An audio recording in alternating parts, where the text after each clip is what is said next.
What's up, everyone, and welcome into the Buffalo Sports Collective. It is Wednesday, July 26, 2023. As always, I am PK alongside my co-host, Phil. Phil, I don't know if you noticed. I didn't notice until the episode dropped. We were being watched. There's video of what we were doing. I hope you didn't do anything embarrassing. I don't think I did. It was pretty casual. But yeah, this is first time we're being watched, and the big question is, now that our faces are out there, like, when does the fame hit? Like, when do we start being recognized on the street? That's just the real question. That's fair. I mean, our faces have been out on the website, but I think YouTube's bigger than our website. So, yeah, like you said, when are we going to start getting our free stuff? Like, the cops at, like, Dunkin' Donuts, they get their coffee for free through the drive-thru. When I'm driving through and I want my Timbits, do I get a free order now that my face is out there? Yeah, they're going to be like, oh, you're part of the BSC? Here are 2 Timbits. You get 2. Yeah, on your windshield. We're going to chuck them at your windshield. No, they throw it through your open window. Oh, yeah, you got to try to catch it with your mouth. Yeah. Just bob and weave. But I don't know if it's thundering. I think we briefly mentioned it's probably thundering where you are now. We got a massive storm rolling through. We're recording on Monday night, so if you're getting that storm, this is when we're recording. And if I look the same on this recording as I did on Talking Buffalo, which I just recorded before this airs on Tuesday, it's the same day. I don't wear the same clothes back-to-back days. It's the same shirt because 2 hours ago I wrapped up Talking Buffalo. I'm on that one, yesterday. And now we're recording this one. So I do change. I do shower. It's just I'm recording 3 different things in the next 2 days, and it's a lot of recording. And hopefully my voice is still there because I got another thing to record tomorrow. Where's your movie magic? Why didn't you go behind scenes and do a wardrobe change in between episodes or shows? I was thinking that, but I only have so many shirts, and I don't want to waste a clean shirt because that's more laundry I have to do, and I don't like doing laundry. It's one of the things. I don't mind the laundry process. It's the folding and the hanging process that I can't stand. Oh, for sure. Yeah. And even just the rotating of it, like getting yourself motivated to go downstairs and change the laundry when it's so easy, and then once you're done, you have like a good 40 minutes to an hour where you don't have to do anything, but still the motivation to go down there and switch it's tough. And then, like you said, once you get it up, I don't know, so how do you take it out of the dryer when you take it out? I put it back in the hamper. Do you have any kind of system with that hamper, I guess is what I'm asking. What do you mean by system? Yeah, so I guess I'll just explain what I do is I take it out of the dryer, but as I'm taking it out of the dryer, I have a rectangle, like a tall rectangle hamper, and okay.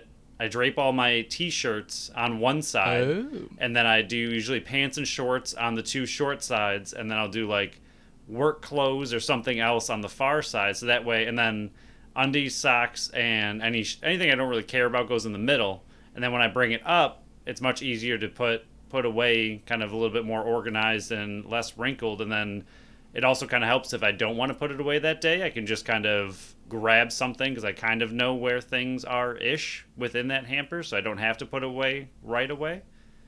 I don't know, it's what I've done for a long time now. It seems to work all right. One little bonus step, I guess.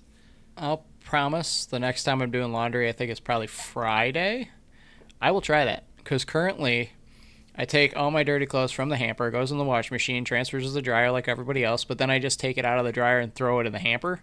Your way seems like there's a small extra step, but I think it would limit the rest of the time. And like you said, if you don't want to fold it that day, it doesn't get wrinkled. So I'm going to make a pledge that I will try that next time I fold my laundry.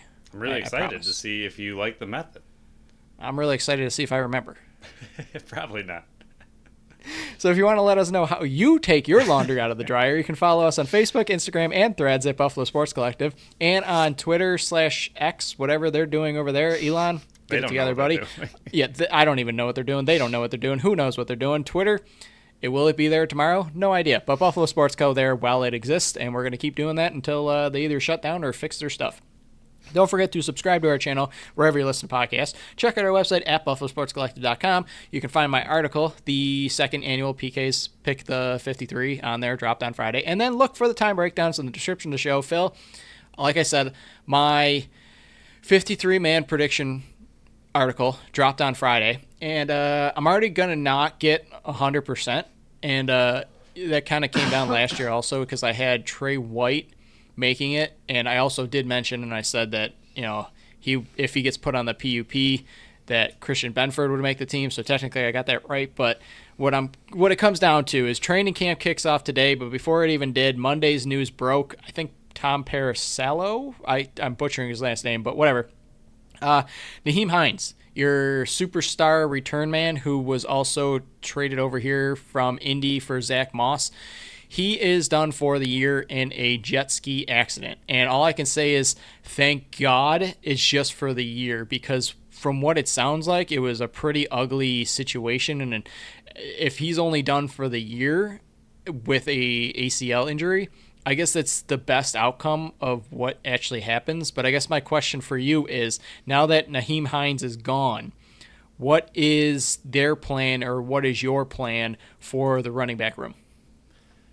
I don't think it changes a ton. I definitely think it changes for sure. I think Hines would have. I mean, would have been your return man most likely. Obviously, he would have been fighting for that job with others, as they always do. But I think he would have been your main, at least punt return man, maybe both punt and kick, and would have been one of your depth running backs. And more specifically, which a lot of people have mentioned, he was one of your receiving depth running back. So I think that's kind of the biggest hindrance that this injury really takes place. Again, I mean, having a good punt game, and he really was a good returner for them we were very confused about why he was only a returner for the Bills last year and why he wasn't involved more in the offense. But I think what he was able to do as a punt return player, he was very good at it. And that is a very critical thing to do if you can turn the field over and kind of flip it around on the other team.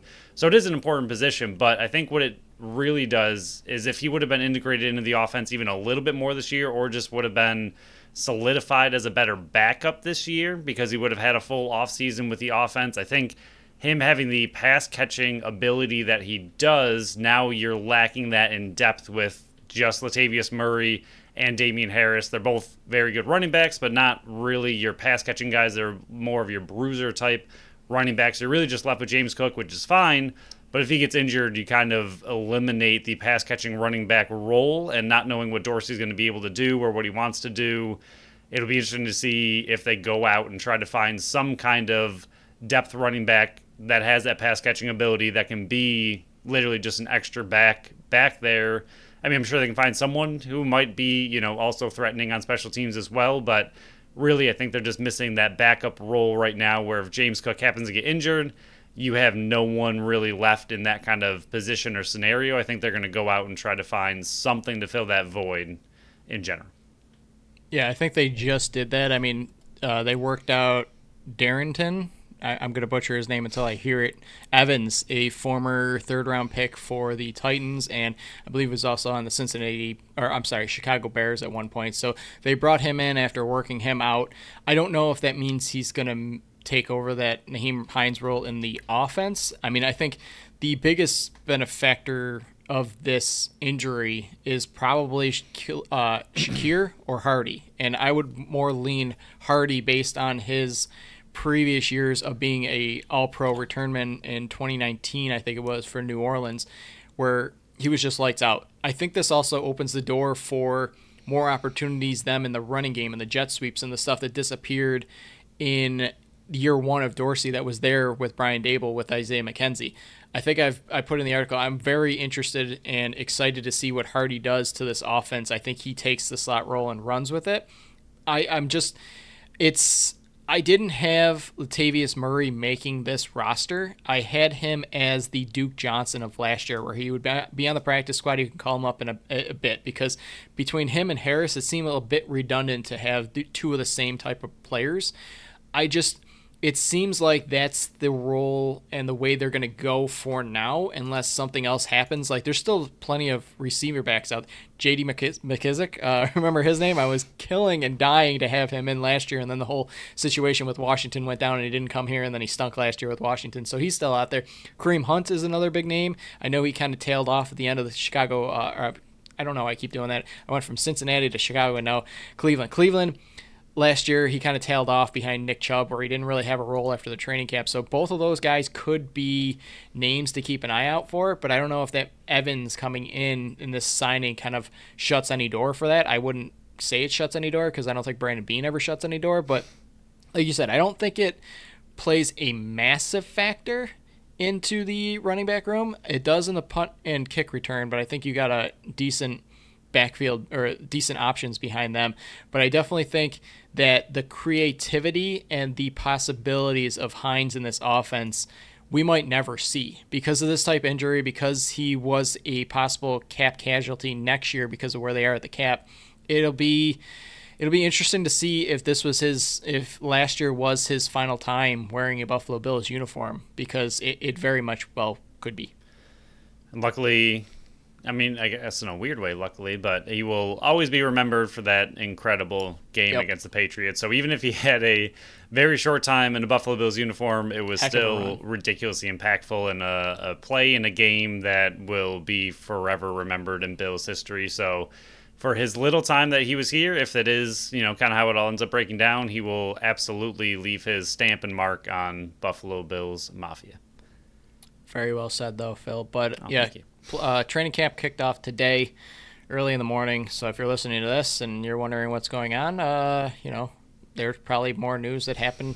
I know that Sternberger from the I think he was also a third-round pick for Green Bay, the tight end. He also signed with Buffalo. So there is another move being made. They're going to have to cut somebody, and based on my luck, because I only do one of these predictions, it's going to be one of the guys that I had keeping. But, there's going to be plenty of news that strolls out of One Bills Drive from now until the start of the season. I know they're in St. John Fisher right now, but that's where the news comes out of in my mind.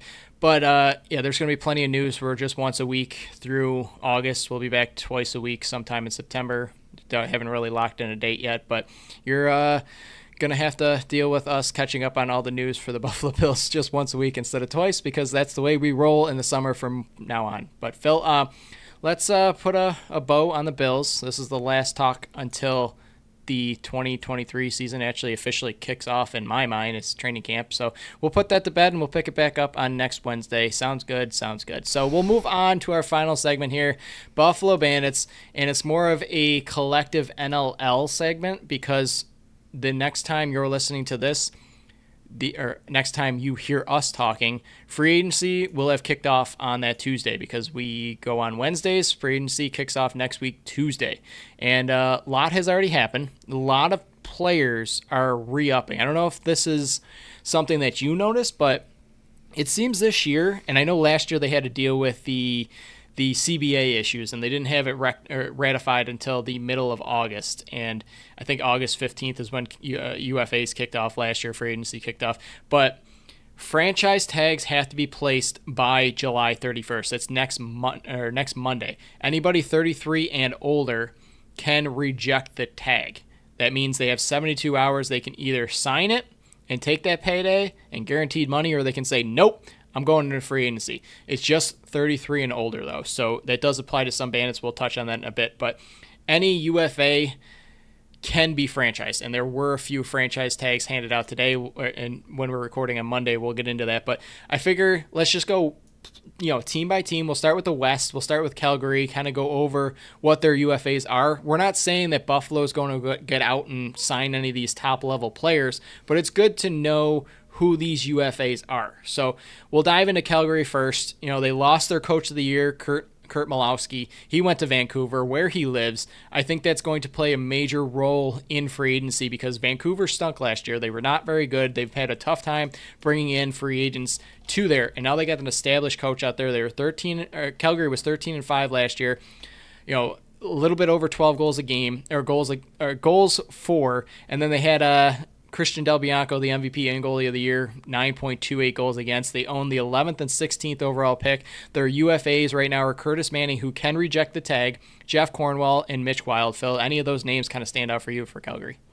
I mean, Cornwall is obviously one of the bigger lockdown defensemen in general. He was also their second points getter in defense, and in general, he's just one of the bigger names that Calgary, I think, has, especially when you look at that free agent list. But at the same time, not much going on with their free agents. I mean, some of these lists and teams have a ton that they have to go through, re-sign, look at, but for them, really not too much. I mean, Mitch Wild used to be a Bandit way, way, way back in the day, and nowadays he's, I would say, past his prime, even though he's only 32. He just hasn't played as many games recently in the last few seasons. His points aren't really there as a transition player. He's always a little bit more defensive, but I don't know. He's just a little bit past his prime. I'm sure he will still be a part of their team if they would like.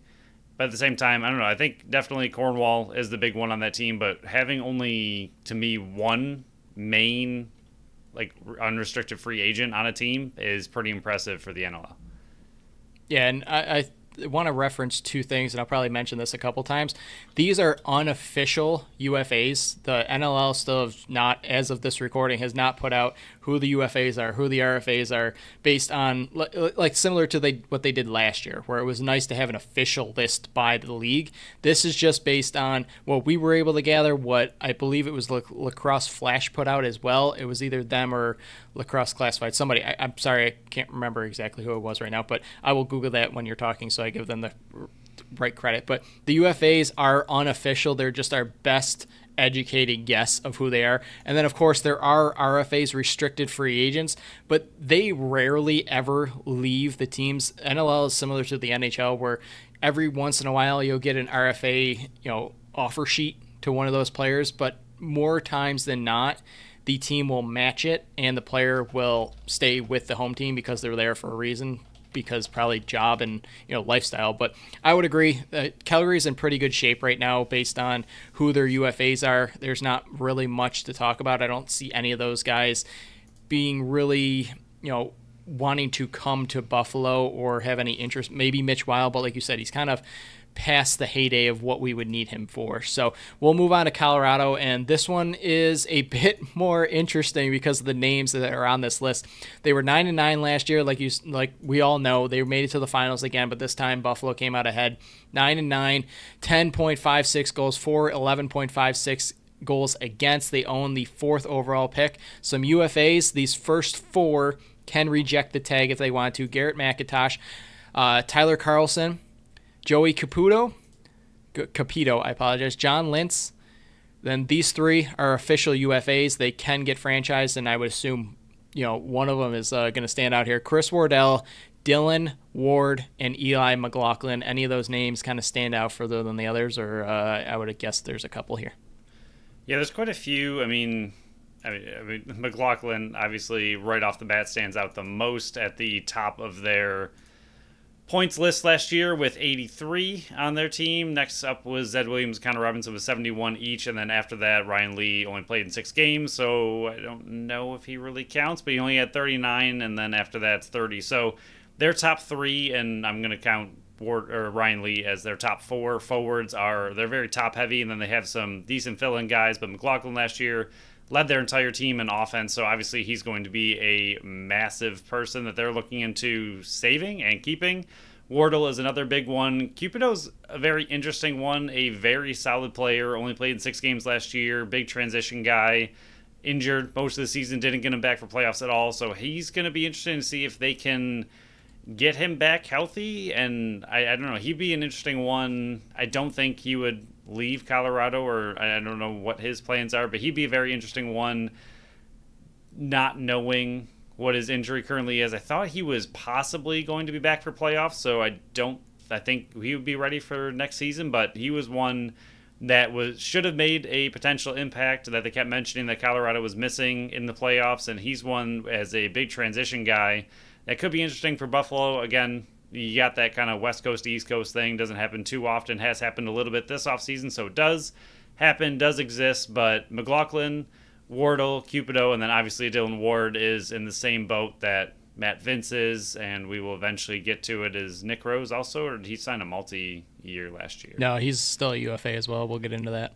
Yeah, so a lot of the big goalies, once again, in this offseason will be leaving their teams extremely terrified and panicked. I mean, Ward was very hot and cold last year, but so was Colorado at the same time. So I think he was obviously incredible in playoffs. We know how he can be in playoffs and how good of a goalie he actually is. So he's obviously massive for their team. And similar situation to Vince, we know there isn't a ton to replace a guy like Dylan Ward or Nick Rose or Matt Vince. So I think those would be the main four you're really looking at for Colorado. But they have a lot of free agents that they need to go through, and some of those are real big names.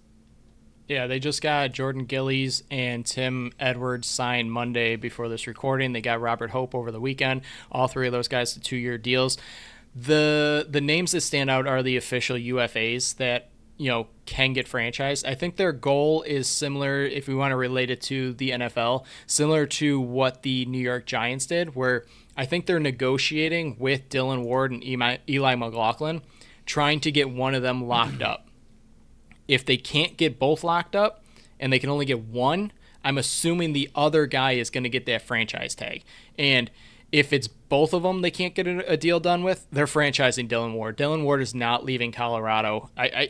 Unless some unexpected thing happens, I don't think Dylan Ward is playing with any other team next year besides Colorado Mammoth. Like I said, unless something happens that we have no idea about, that's way out of there, way out of the left field here, he's not leaving Colorado. So any talk about him coming to Buffalo next year, if Matt Vince retires or anything like that, it's not happening. Dylan Ward is not leaving Colorado next year, especially after back-to-back finals appearances. There's no way. He's planted roots there. He's been there his whole career.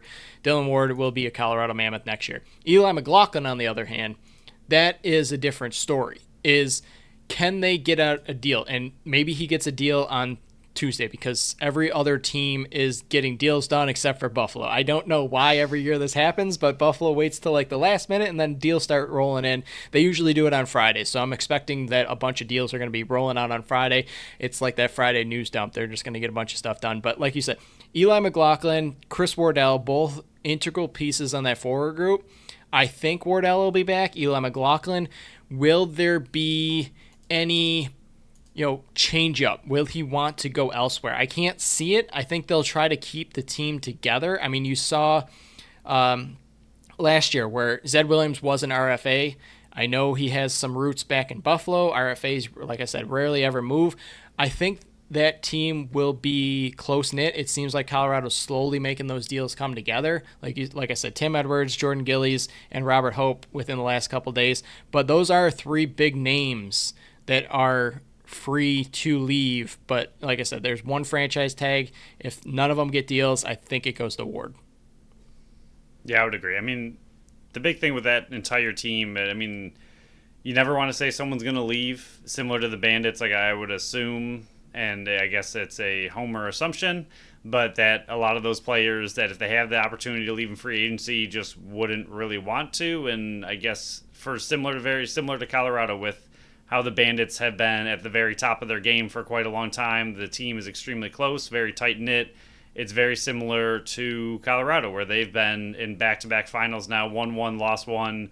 Similar team, similar makeup. Why would you really want to leave those guys, that team, especially when they're still going to be fighting for a cup again? So, I mean, yes, McLaughlin's going to be a free agent. Like you said, can they get a deal worked out? But at the same time, I feel like it's players like that on teams like this where they really just want to stick around and be a part of something that is really good, unless they have something going on. I mean, very similar to Calgary's coach, where, if they live somewhere else and they get that opportunity as a free agent to move a little closer to home while the NLL still, they're have two jobs or just simply want to be a little bit closer to the family. That kind of stuff happens all the time. So I could see something like that possibly going down. But for the most part, teams like this that are at the top and like to stay together, I would imagine will stay together. And exactly to all your points about Dylan Ward, he's been there forever, and I don't think he's going anywhere either.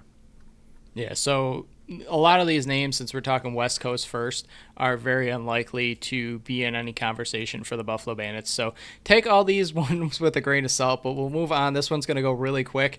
Las Vegas Desert Dogs, they struggled, but some interesting moments in their first year under Sean Williams. 5-13, just a tick under 10 goals for, 12.33 goals against. They own picks 4 and 9 in the draft. Their only UFA is one that he can reject the franchise tag. Travis Cornwall. I think the bigger talking point to this one is, like I said, they own 4-9. Sean Williams' kid is expected to go number 1. Can they pull the pieces together to trade up with Albany to steal and take the number 1 overall pick, Sean Williams' son? Or will Albany just play hardball and go, he's coming to Albany? I don't know what to tell you. We want him. He's one of the best players in the sport of lacrosse right now. We want him as a firewolf, and you're not getting him. Yeah, I'm very excited to see how it plays out. It's one of the more, I guess, unique situations you see across all of sports in general, that a team not only doesn't have that pick, but has 2 still top 10 picks that are interesting. Like you said, I think they'd have to give up a lot to get it. I think Albany knows that Las Vegas obviously wants him. He's, going number 1 overall for a reason, at the same time that he's Sean Williams' kid. So a lot going on there, a lot to unpack. And I don't know, like, realistically, what would be 4-9, maybe even a first next year, a second this year? Like, you're going to have to give up a lot to move up. I know it's only 3 picks, but in the NLL, we've seen it quite a few times where that number 1 overall pick is the number 1 overall pick for a reason. You got Jeff Teat absolutely tearing up the world in the NLL right now, and he was a number 1 overall, and we've seen other number 1 overalls do very, very well. So I think it's going to be a lot to even move back 3 spots. I don't think 4-9 gets it done. Maybe another second this year or a first next year. And like you said, I mean, Albany's looking for an identity right now. They are a team that continues to grab young talent and wants to be that up-and-coming team, and they don't really have too many players because they sold most of them off to build around at this point. They don't really have that Jeff Teat guy to then surround a team around, and this guy could be their answer. So I think it's going to take a lot to get him away from the Albany Firewolves, but it could happen, and I think it'd be a really cool story if it does, but we'll see what it would take to get rid of him. And as far as Cornwall goes, I think he's a very good lockdown defender. He only played in 6 games last year, so not really sure. We don't follow Las Vegas, so I'm not sure what his injury was or kind of what happened there. Maybe it was a healthy scratch for a little bit. Like you said, he's getting a little bit older at 33, but still a good defender, so we'll see what they do. Having only 1 unrestricted free agent is pretty great, but they're also an expansion team, very young, and you wouldn't really expect them to have too many yet, but overall, I do agree with you. I think it's going to be all about that draft and that number 1 overall pick, and can they steal him from him? Yeah, Dyson Williams is the one. I had to remember his name. I for some reason, I was blanking on his name. But yeah, Vegas, they got both Reinhardts under deal. They re-signed Zach Greer, which was a good signing. I mean, they still got a young core going on. They got a couple RFAs, and a couple guys under team control that need new deals. But really, having 1 UFA that still needs a deal is pretty good. Locking down Zach Greer, who is a pretty good piece in that young group, is a good lockdown. But like we said, the biggest move that they're going to be making is possibly trying to trade up for Dyson Williams as the number 1 overall pick. We'll move on to Panther City Lacrosse Club, one of my favorite names of a lacrosse NLL team. I don't know why. I just love it. It kind of reminds me of like soccer, and I don't really follow soccer, so when a name like this pops up, I like it. They were 10-8, great season, 11.33 goals for, 10.72 goals against. They own the 5th overall pick from that trade with Saskatchewan Russ that sent Patrick Dobb over to Saskatchewan.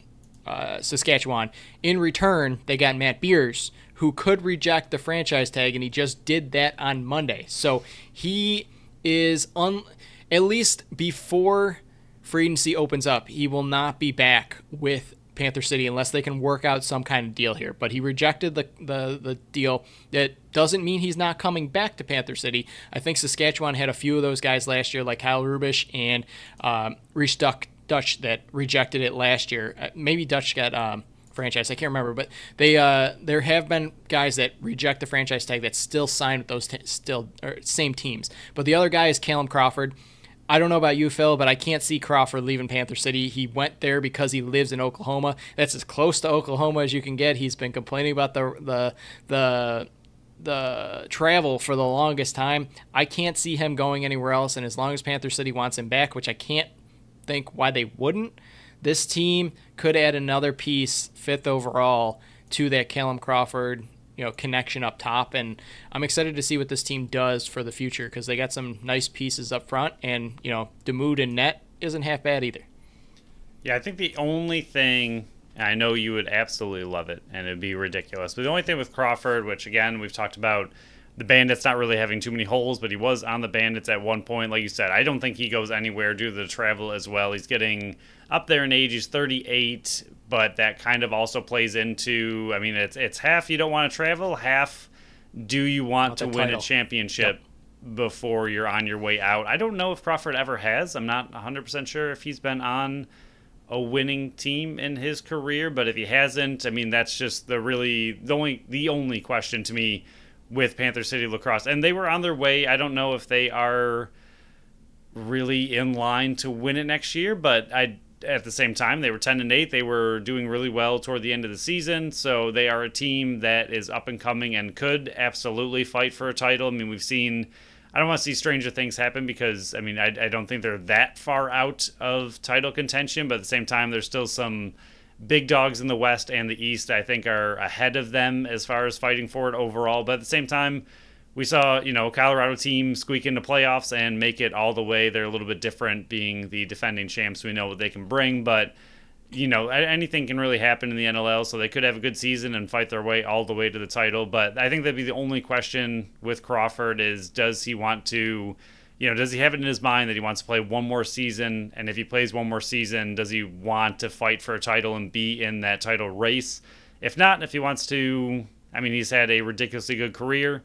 And if he wants to just kind of, have one or two more seasons, like you said, much closer to home, the travel is a bummer for the NLL, especially when they have two jobs potentially. So I could see him sticking with Panther City, and I think the big question would be just, does he want one more big chance with a title? And if he does, there's plenty of teams that would love to have his services for a title fight. So I think that's about it.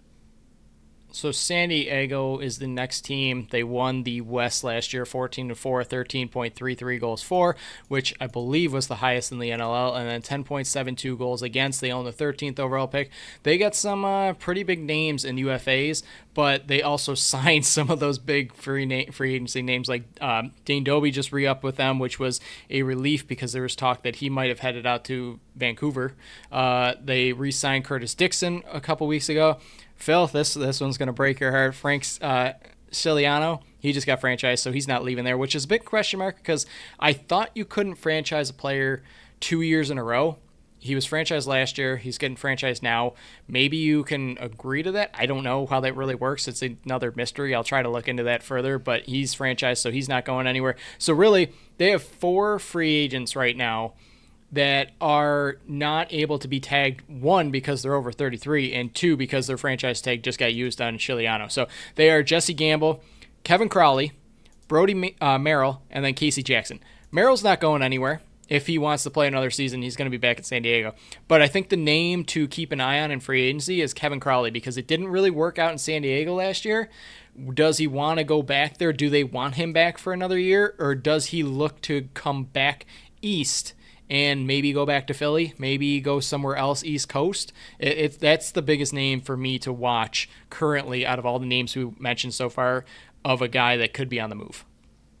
Yeah, I mean, like you said, again, it's a lot of this with as far as players moving, especially free agents. Yep. It's all about the East to West. I mean, we say it way too often. Again, this offseason has had a few surprises with some players going from East to West with Toronto and the Rush making some deals. So it does happen, but it is much rarer to happen. Like you mentioned, 18 games out of Crowley, only 46 points. That's not terrible by any means. He's a great supporting forward, but I think we've seen better from him in the past when he was over in the East. So I think, like you said, a bit of a disappointment for San Diego as far as his stats and his, play is concerned. I don't know how well he fit in there. And like you said, I think he could be one that could be on the move because, I mean, it depends on what you end up getting back. But especially with Casey Jackson only playing in 4 games last year, he was one of their better forwards in previous years. So, I mean, does he come back and look a little bit better as well? So, with them being one of the top scoring teams in the entire league, it's up to them to kind of figure out, what do they want to prioritize and what can they make happen. But Crowley could be an interesting one. Again, that east to west connection or even west back east.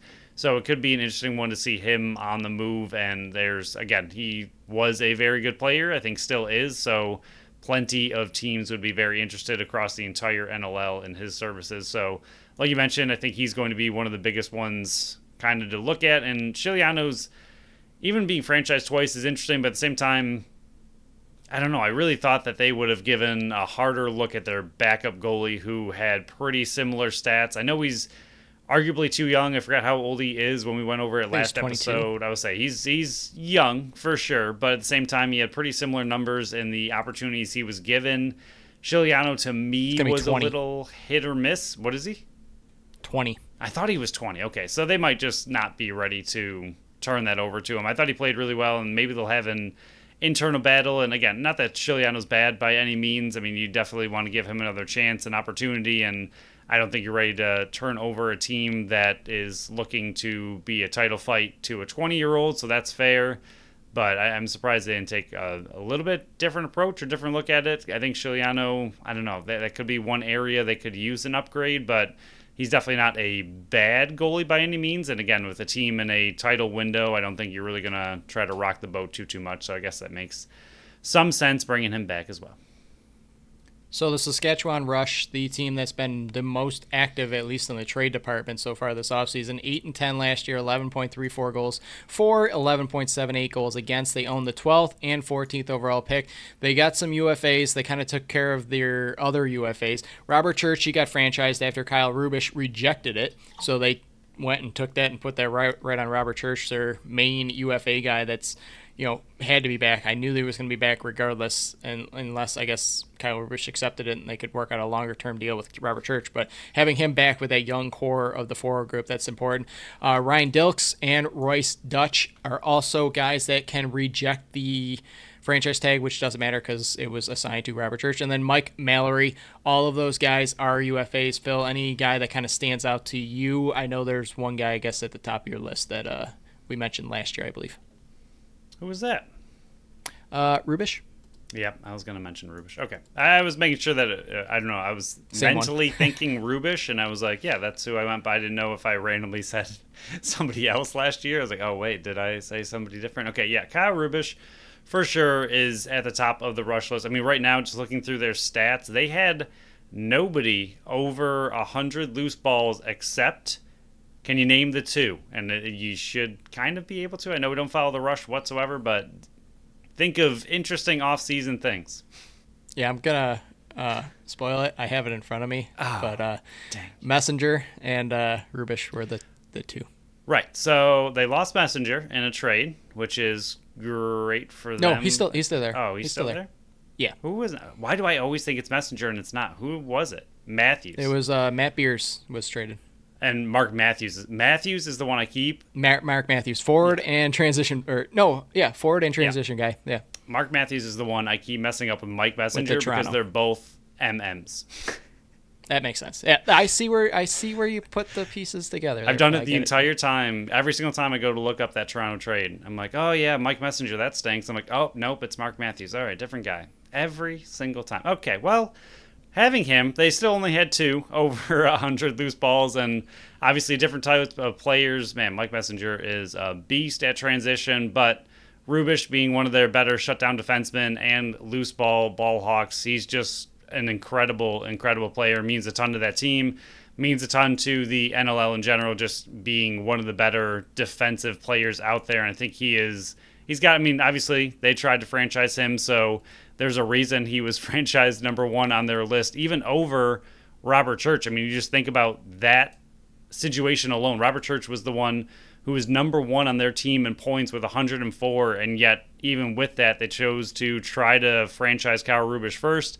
Like you mentioned earlier, we don't really know exactly the behind-the-scenes kind of things that go on between signing someone versus franchising them, and how the teams kind of want to work it out, if they can work out a deal with this guy but not with the other one, and all the behind the scenes inner workings of teams, but Kyle Rubisch has to be number one on their list by far, and I don't think it's even close from the rest of the list. I mean, Dilks and Dutch, I think, have been on that team for a long time. They're still big priorities, but at the same time, I mean, I think Rubisch is far and away number one on their team as far as needs to be re-signed. Dilks played 16 games last year. He's a pretty solid defenseman. Dutch only played in 5 games as a forward, and he had what you would kind of expect from a 5-game season. Not really a lot of time to get going, but I think he's been there for a long time as well. So I think he's going to be probably an easier one to re-sign as well as Dutch, but I don't know. I think Rubisch by far would be number one after Church had already been franchised. So we'll move on to the last one here, the team that finished second last in the entire NLL that had massive changeovers so far this season. Vancouver Warriors 4-14, 10.45 goals for, 13.72 goals against. They own the second and the seventh overall pick, so another name. I don't know if they're truly interested in moving up for that number one pick, but they also have the ammunition to do it if they really want. I mean, Sean Williams is really going to have to fight out for his son there. It's a interesting dynamic in the NLL that's going on here. But their UFAs, Tyler Condren, Sean Evans, both of those can reject the franchise tag if they choose. Logan Sush, and Brandon Godwin. Goodwin. Shush.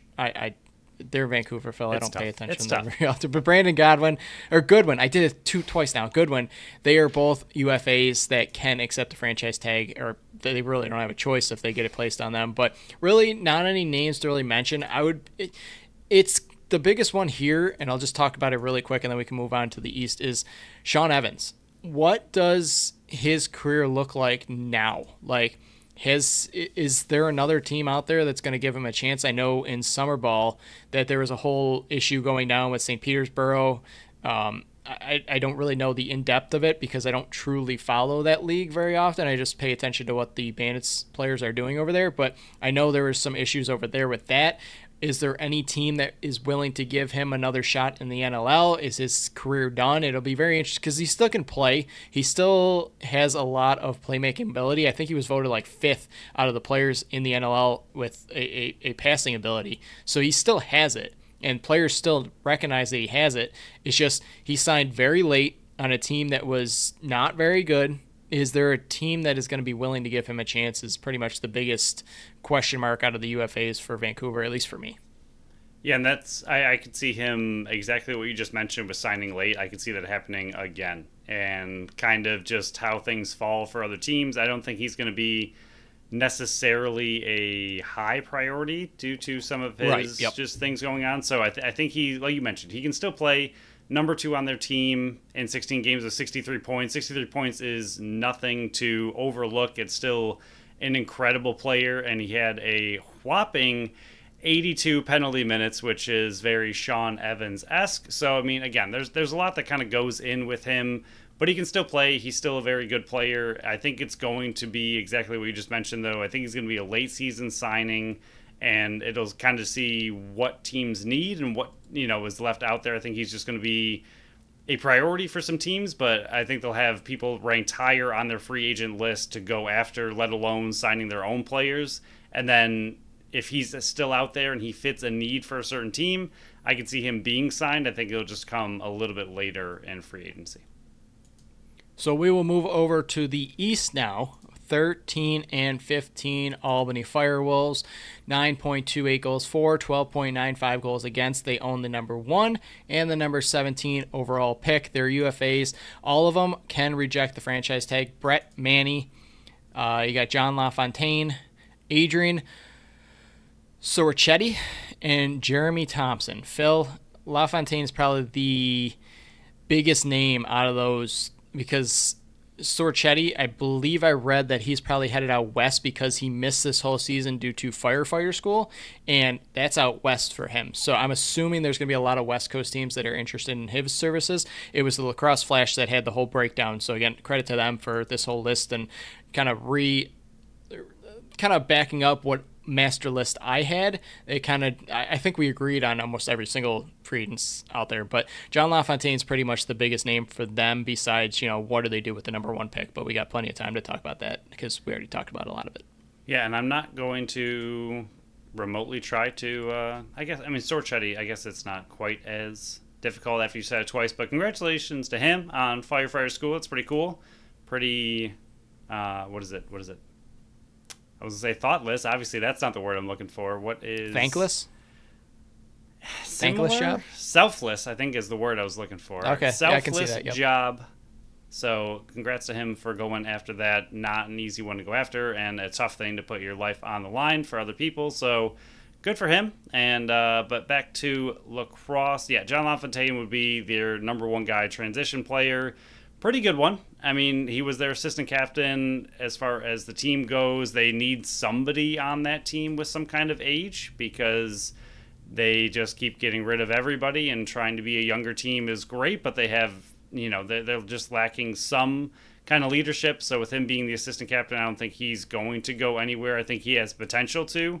I mean, he's a decent transition player, and again, having that ability to be an assistant captain for one team, and again, with a team like the Firewolves that didn't have as great of a season, it's kind of hard to really judge, and that's why we have scouts in sports like this to kind of judge how a player like he might do on a team like the Bandits, whereas if he was put in a better situation, surrounded by better talent, what would his numbers look like then versus a team like Albany who struggled last year. So interesting to see him, but at the same time, I do agree that I think he's their number one, but I think he will go back, and I do think they need to kind of prioritize it because, again, they need veteran leadership on that team for a lot of their younger players, and I think he is the main one they're going to lean on.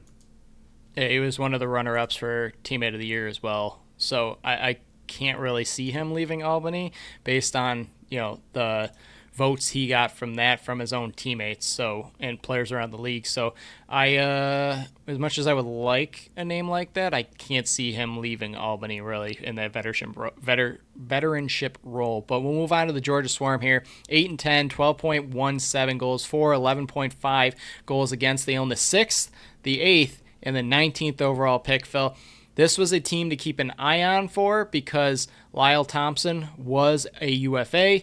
Up until last Thursday, they franchise tagged him. He's not going anywhere this year.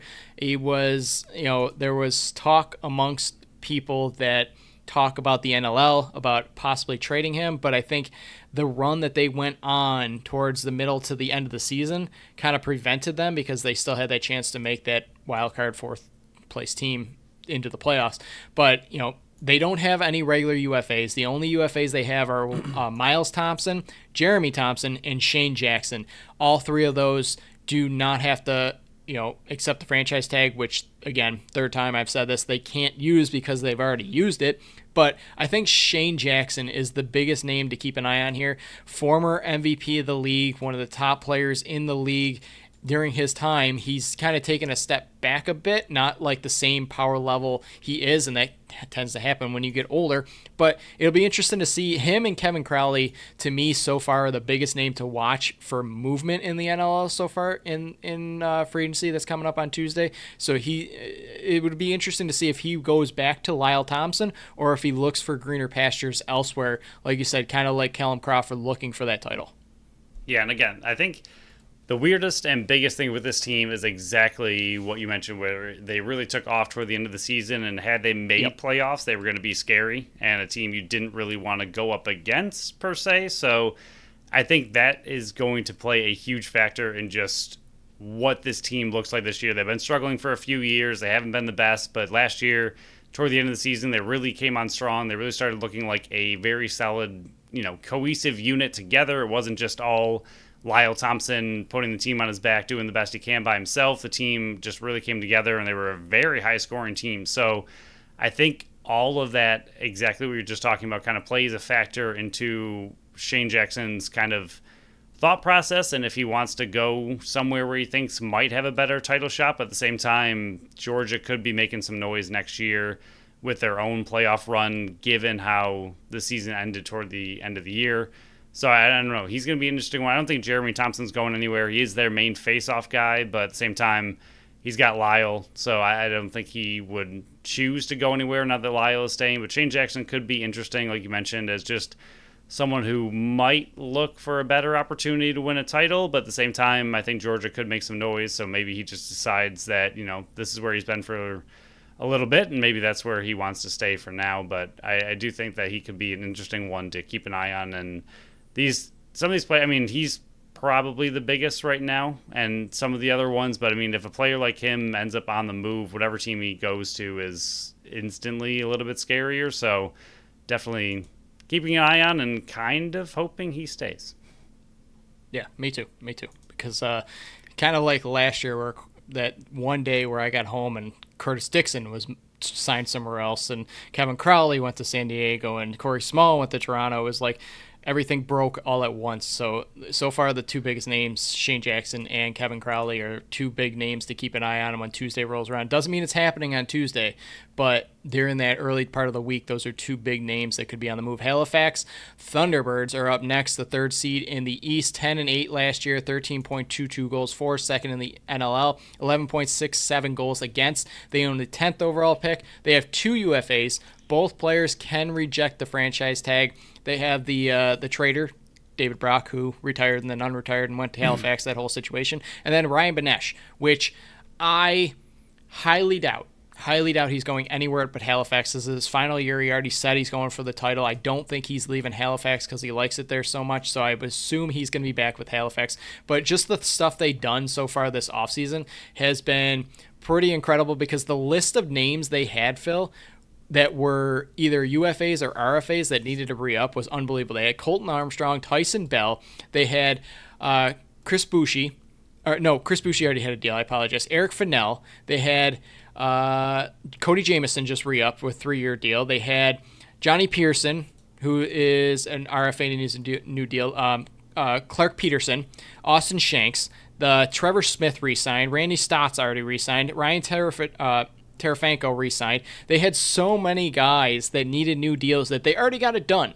They were done before even this week popped up. So what Halifax is doing, they're kind of just rolling it back from last year and the year before. They're kind of keeping the group together, but they're still young. I think injuries kind of got them a bit last year, and then they ran into a hot Toronto team, which, back-to-back years of that happening. But it really only two UFAs, and I can't really see. Maybe David Brock probably retires, but Ryan Benesh, I can't see leaving Halifax, especially with his last year coming up, which really hurts because I really want him to win that title, but he can't win it in Halifax. And again, you go right back to everything we've been saying for a little bit now with some of these players toward the tail end of their career. I mean, Ryan Benesh, would the Bandits absolutely love to have some lefty forward depth after what happened last year? For sure, they would. But I don't know if he's necessarily a player that the Bandits need, per se. At the same time, he put up 75 points on one of the better offenses in the entire league. So would the Bandits, shy away from bringing him back? Absolutely not. But then that's just the thing. If he has one more year and one more shot at the title, who does he think gives him the best opportunity? And like you said, Thunderbirds have been right there for the last few years. They're absolutely a good team. They have always been, for the last few years, they've been fighting at the very top of the East and really going after it with some of these teams. And like you said, they just ran into Toronto back-to-back years, just like Toronto ran into Buffalo back-to-back years. And we will gladly take that. And David Brock, how is your title looking, sir? You missed your opportunity to win it with the Bandits. But yeah, I mean, Benesh, it's really just going to come down to, I think, who he thinks gives him the best opportunity to win it all. And I was going to say something. I don't even want to put it in the air whatsoever. I'm not even going to mention it. So we're going to move on. I was going to mention him to potentially a different team that potentially might lose a lefty forward, but we're not even going to speak it into the universe whatsoever. So we will move on to the New York Riptide. They own the third overall pick, 5-13, 11.717 goals for, and 13.5 goals against. They have two big names on this list that I really want to talk about. UFAs that can reject the franchise tag: Damian Edwards, Brett Hickey, and Mike Burke. And then UFAs regular Tyler Digby and Chad Cummings. Edwards and Cummings, they have to re-sign. This is a team that already struggles on the defensive end. If you lose one or either of your more top-level defenders, I don't know what this team's going to look like. And you got to remember, Buffalo owns New York's first overall pick next year. So you're rooting for this team to kind of, be in the dumps again. remember what they did with Rochester, that deal with Matt Gilray, that he went to Rochester and we got Rochester's first overall pick that ended up being Tehoka Nanticoke. Let's, run it back. Maybe they can get the third overall pick again next year. Yeah, I would absolutely love it. And like you mentioned, a lot of it is defense for this team, and it's something that they could use help with. And I know their goaltending situation was also a little bit up in the air. I think it still will be headed into next year between, just who they're going to really lean on, who they're going to go with between the two goalies that they have. They're both young. I don't think they really have quite the answer yet. I think they kind of were figuring it out toward the end of the season between, who is it, Dunkerley and Orleman, I believe. Yeah, they got two Orlemans and Dunkerley. And the two Orlemans I got mixed up every single time. Kevin was the one that was hurt. Steve played in all 18.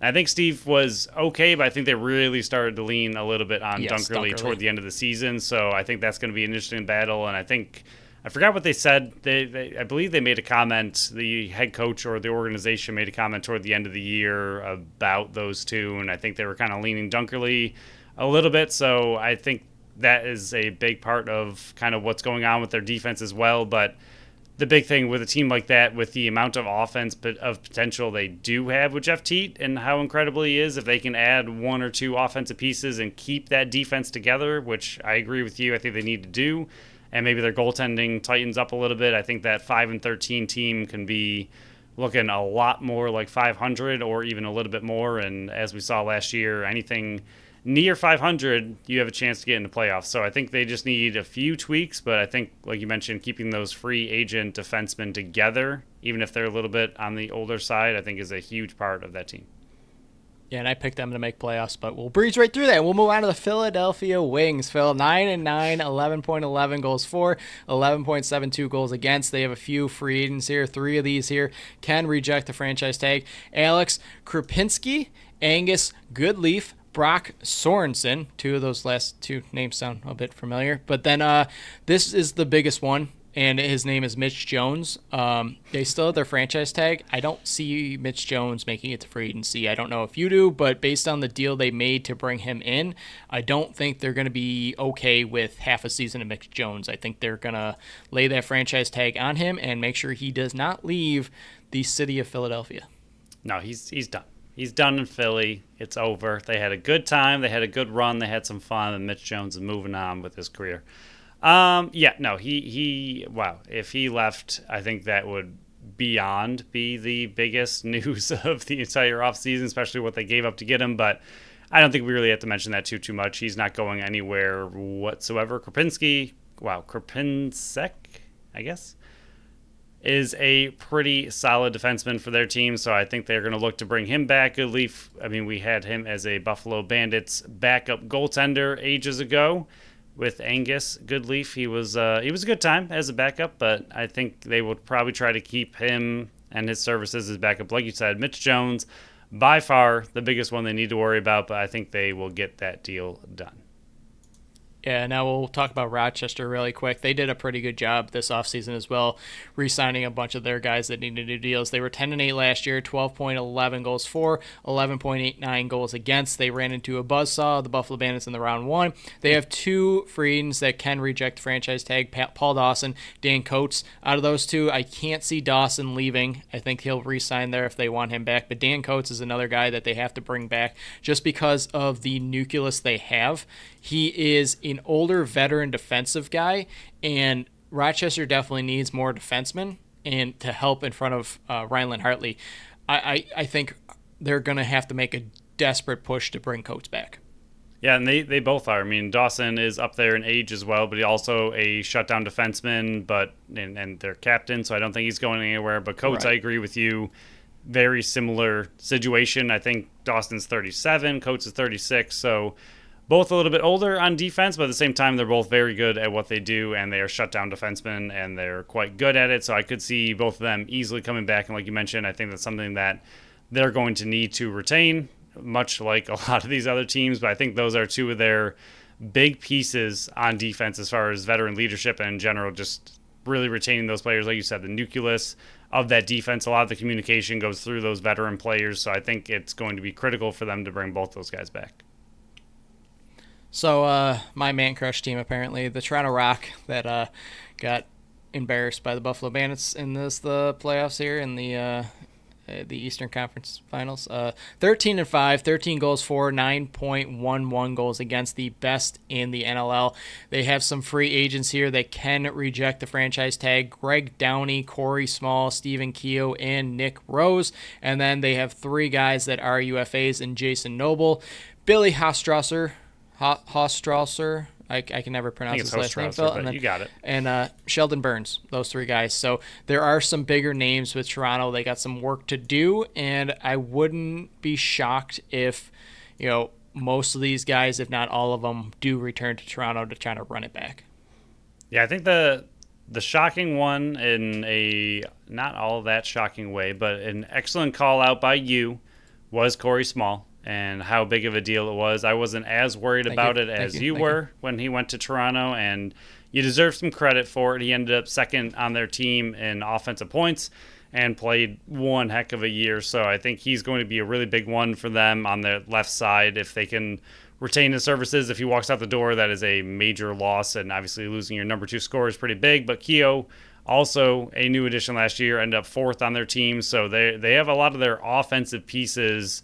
Two of their top four are looking at free agency, and I know we talk a lot about kind of making this a little bit more dramatic maybe than it is. I think both of those guys will end up re-signing. It'll be interesting if they leave, but I don't see either of them leaving. Hostrauser is a very solid defenseman for them. I think he will be back as well. Whether they franchise him or not, I'm not sure. And then obviously Nick Rose is a massive talking point, just like Matt Vince is, but I would assume he's going to come back as well if he wants to continue playing lacrosse. And I don't think we've heard any rumblings whatsoever of him wanting to hang it up or anything, but we haven't really heard all that much about Vince either. And we're probably, 50-50-ish on Vince so far this year, if he wants to come back or not. And not knowing what the gut feeling is out in Toronto, he might be in a similar situation where they just don't exactly know what he's feeling and what he wants to do. So I don't know. I think they're interesting. I think, again, the big difference between Toronto and Buffalo would be Buffalo won it and Toronto didn't. So I think Buffalo's in a little bit different situation where they have players that have now won it all and can go out on top, whereas Toronto's still trying to get past Buffalo and really make even a final over the past few years to even, really just give it one last try. So I think they will try to, exactly what you said, bring all those guys back, run it back again. They were very close. They had a very solid team all year, and then ran into an incredible Buffalo Bandits squad. Yeah, with the trade sending Zach Mans and Adam Jay out and their first overall pick for Mark Matthews, they're clearly still in the go for it mode. So yeah. I see them pushing all the chips in to get Corey Small and Stephen Keogh back.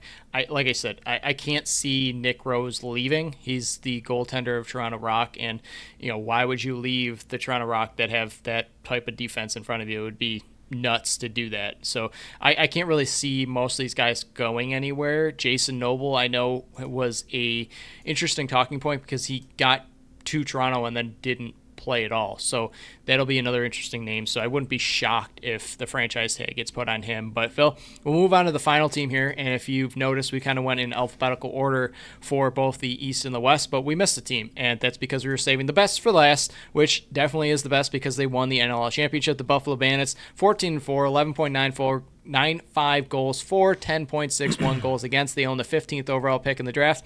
They have some important names, Phil.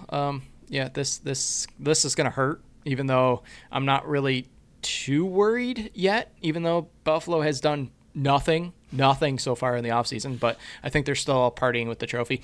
Free agents that can reject the franchise tag: Steve Priolo, Matt Vince, Kyle Buchanan, and Greg Harnett. And then they got three guys that you can franchise: Nick Weiss, Ethan O'Connor, and the great Dane Smith. Phil, massive names on that list.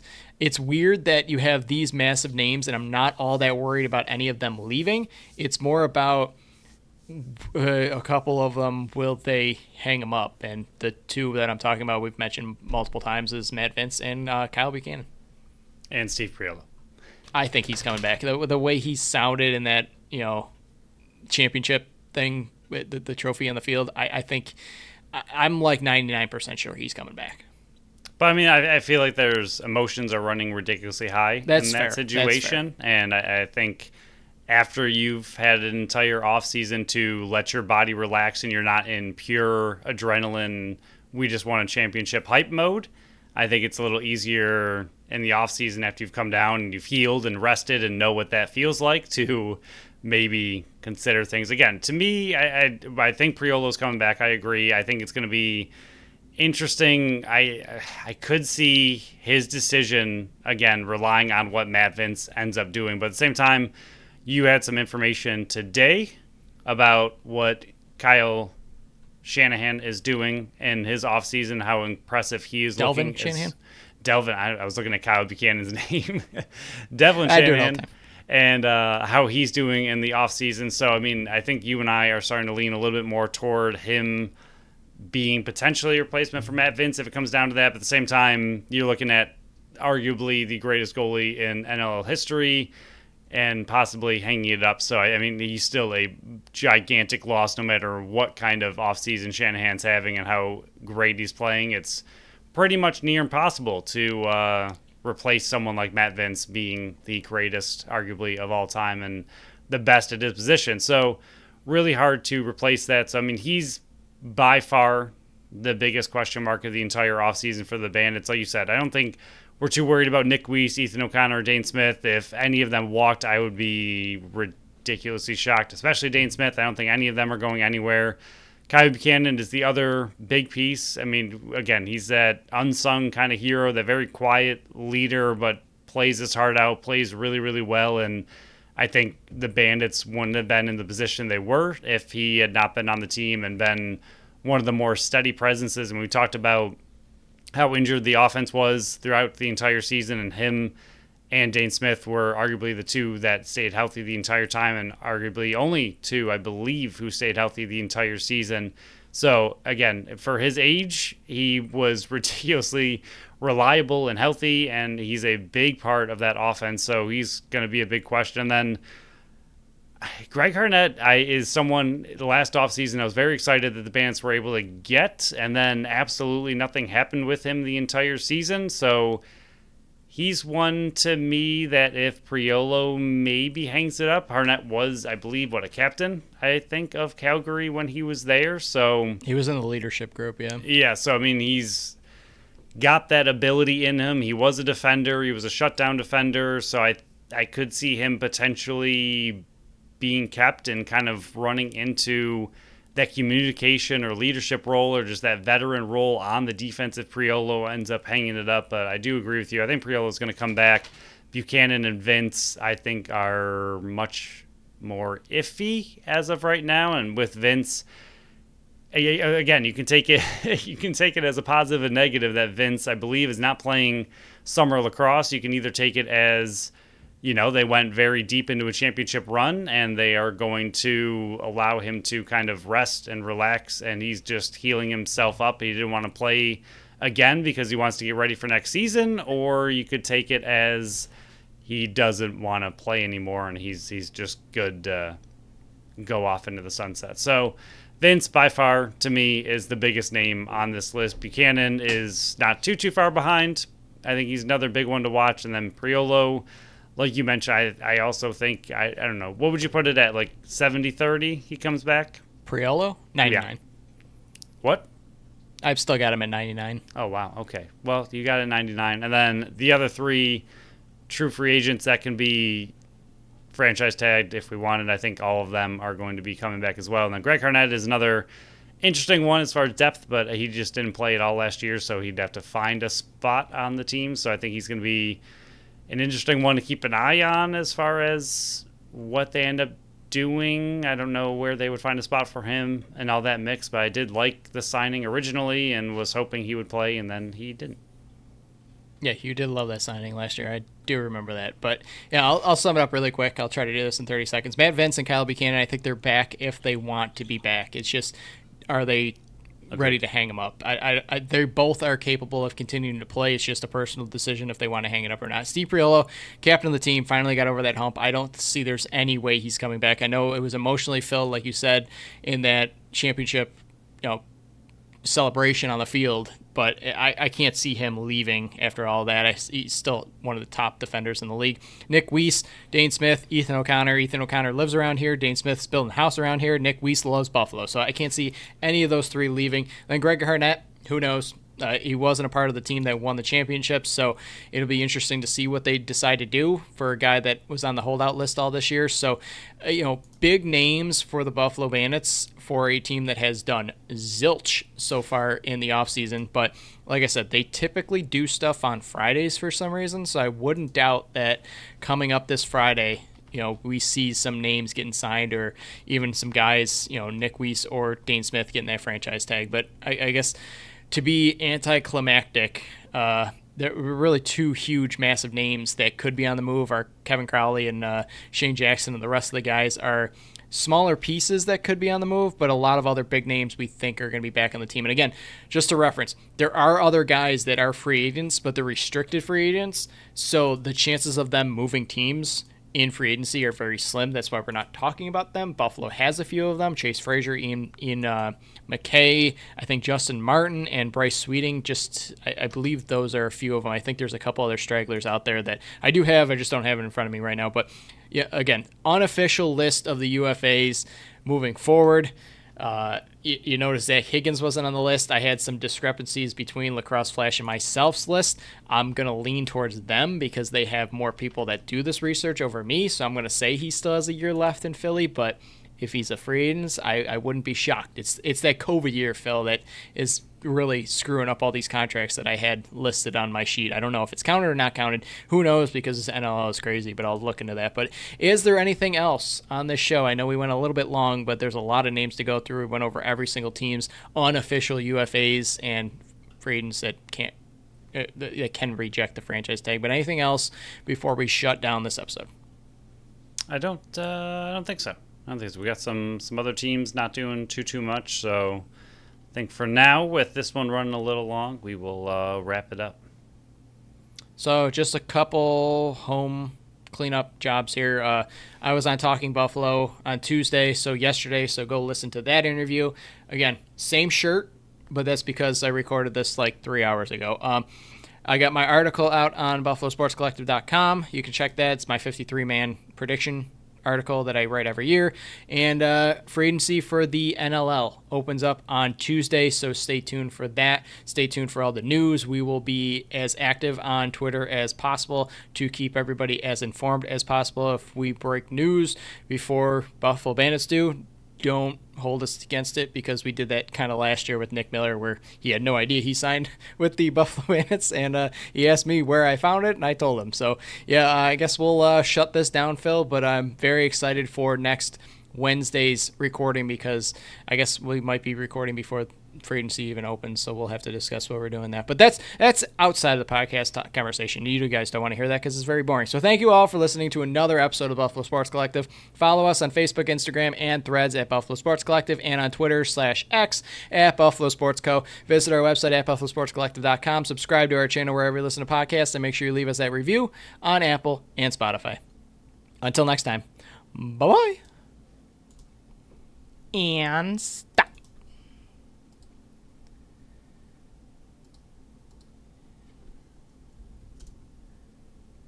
Did you stop video?